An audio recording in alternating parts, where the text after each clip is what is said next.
Now, let's discuss a little bit about the signature and its history as a means of authentication for humans. Signatures are the easiest biometric authentication features that we can execute by choice. The oldest autograph, meaning the oldest writing that was used to identify one person, has been located in Sumeria some 5,000 years ago, and the signature has been used ever since throughout human activity and culture.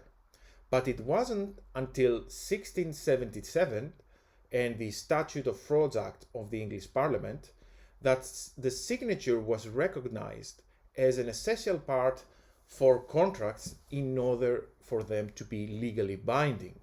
Such contracts in the Statute of Frauds Act included marriage consideration, carrying tasks that would take more than 1 year, transfer of land, debts, sales of goods, and so on. But why use the signature and not use two other means of authentication that were available since the Middle Ages, like wax seals and so on? Well, the answer is that with any other authentication means, even with the finger mark, consent cannot be guaranteed. It is only with the execution of the signature that we can guarantee consent of the author. And now it's time for some clarifications. When we refer to a liquid ink signature or a pen and paper signature or a traditional signature, we mean the signature we all normally execute on a daily basis using a writing instrument on a substrate. E-signature is the new type of signature that captures handwriting movements with the proper digitizing equipment, which we will be defining in detail later on. And finally, a word of caution: what we discussed today has nothing to do with digital signatures, which are a completely different thing and do not involve the capturing of any kind of handwriting pattern. So we've seen that signatures for the last 5,000 years are very important and are used as a means of authentication.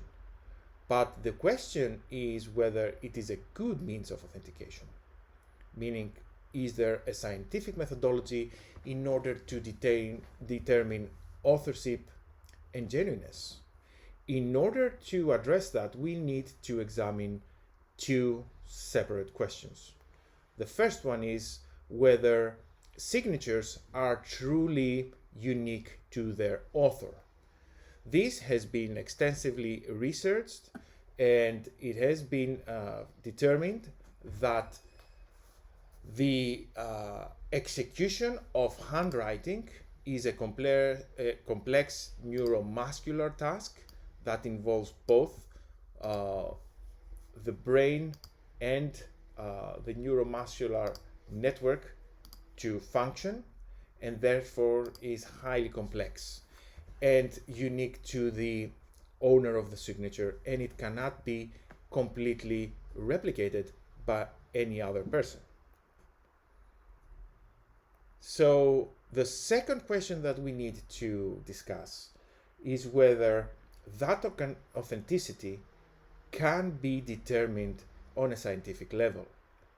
Now, as a result of the Dober ruling back in 1990s, a lot of research was executed and carried by the late Dr. Brian Fawn and Doug Rogers from La Trobe University, and it was established that properly trained forensic handwriting examiners can determine authenticity within the bounds of science. So the next logical question is, how do we do it? And of course, just like any other forensic science discipline, we apply pattern analysis. And through the ages, we have identified the different characteristics of handwriting that change when we move from an authentic signature to a forged signature. but it wasn't until 1999 that Huber and Hedrick categorized all possible changes into groups. And this is the table that presents all those different characteristics that we can examine. And as you can see, there are quite many of them. But enough of the theory. Let's test our ability as forensic handwriting experts. On the left, we have a genuine signature, and on the right, we have a disputed signature. Can you determine whether the signature on the right is authentic or if it is a forgery? Looking at the shapes, we can see that there are a lot of similarities, pictorially speaking, between the two signatures.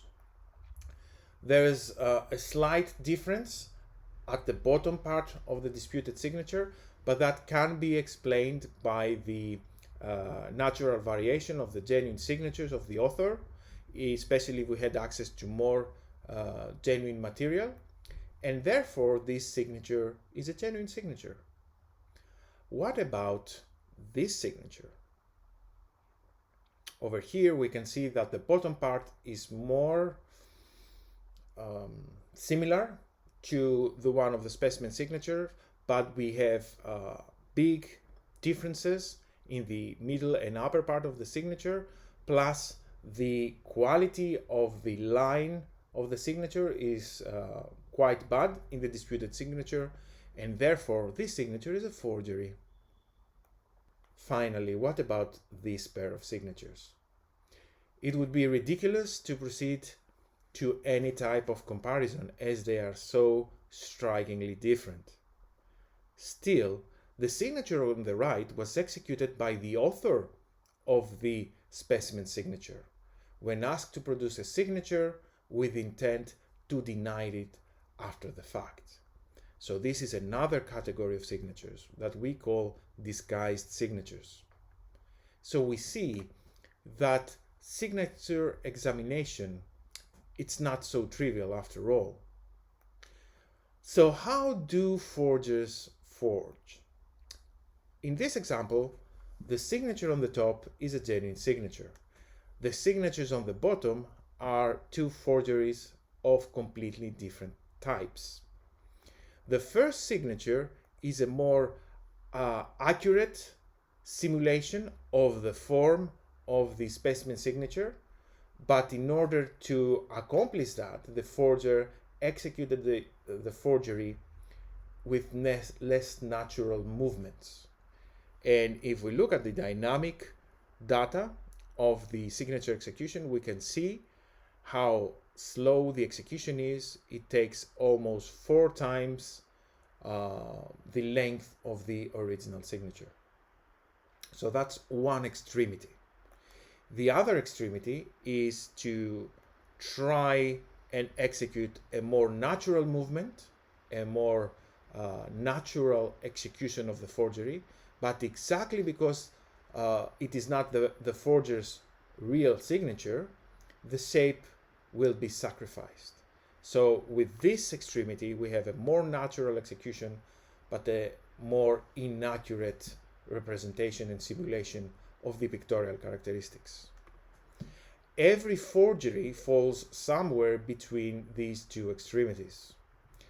And we can look further into how forgers forge using this video created by the late Dr. Brian Found applying eye tracking technology. Here we have a specimen signature on the top, and a forger is asked to replicate that signature. And the point where the forger's eye focus is represented with a blue dot on the image. And we can follow the eyes of the forger. We can see how the gaze of the forger is advancing almost one character in front of the one that is being executed. We can see how the forger will revisit parts of the signature and will retouch his product, adding or correcting features that he's not satisfied with. But enough about the traditional signatures, let's have a look at the e-signatures, also known as digitally captured signatures, also known as biometric signatures. So, what is an e-signature? We walk into a bank and we execute this signature formation using a plastic-tipped stylus on a digitizer when we want to authenticate a money transaction. When we do that, a PDF file that has the image of our signature is being created. Is that representation the e-signature? Or could it be merely the snapshots of the stylus tip position? Or maybe is it the movie that can be created through this process? The answer is that none of these things constitute the e-signature. When we execute this formation with the proper hardware equipment, what takes place is a recording of data. And specifically, we have 4 channels of information, and the spatial coordinates x and y, the exercised force, and the time are the information that is being captured. And that information is being coded in numerical form. That numerical form is the e-signature. And as we said, the bare minimum of information that needs to be captured is the x and y axis position, the time, and the force that has been applied on the z axis. Now, depending on the technology used, we can have additional information recorded and captured, like, for example, if we have EMR technology equipment, we can have information regarding whether there was contact of the stylus to the digitizer surface, or we can have another class of characteristics that are being calculated from the captured ones. Since we capture spatial coordinates and time, we can calculate the distance traveled, the speed, the acceleration, and so on. So for the forensic handwriting expert, but also the legal professional, the question that is very, very important is whether e-signatures are equivalent to pen and paper signatures. In order to answer that, at least from a forensic point of view, we need to look at the characteristics identified by NFEX's best practice manual for examining traditional pen and paper signatures. The e-signature data will allow us to calculate the position of the stylus, and providing us with snapshot of the stylus position per time increment, we can recreate different types of representation. And with these different types of representation, we can have a direct and intuitive approach to all the characteristics of the signature formation, as if it was executed with a pen on a paper. Looking at the selected characteristics from the NFEX Best Practice Manual, we can approach them in 3 groups. The first group consists of size, proportions, spacing, slant and slope, and individual character proportions. All these characteristics are spatially measurable, and therefore we can straightforwardly and accurately measure them and calculate them from the recorded biometric data X and Y. And not only that, the currently available e-signature technology will allow us faster and more accurate calculations of these features. So with these signatures, we can compare these features far better than before. The second group includes style and form, individual character construction, individual character shape, character combinations and connections, and individual parts of the signature. Again, these are spatially measurable features, but with technology like the one we use for e-signatures, and taking advantage of the time information that we have access to for the first time, plus the selection capabilities of the numerical nature of the biometric data, we can isolate parts informations of the signature.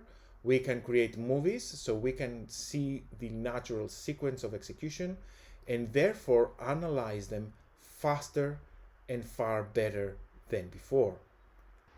Finally, and most revolutionary, we have the dynamic characteristics. These consist of writing speed, fluency, pressure, and strokes. These characteristics traditionally have been qualitatively approached, with the expert examining the signature under a stereo microscope and trying to determine the pressure that was exercised by examining the three-dimensional groove of the ink line. But with e-signature technology, we finally have a quantitative representation of the exercised force for the first time. Plus, we can accurately and directly measure the speed of writing. So for the dynamic characteristics group, e-signature technology not only covers the bases specified by the NFEX best practice manual, it gives us far more insight to these dynamic aspects of writing. Let's look at a quick example of e-signature practicality. Let's assume for this scenario that we are tasked with the preliminary control of authenticity of two signatures. We have the signature on the top, which is the specimen signature, and the signature on the bottom, which is a crude forgery. I know it might look obvious that the signature on the bottom is a forgery, but consider how much easier and how much more confident your conclusion would be if you had access to the dynamic information with respect of the exercised force.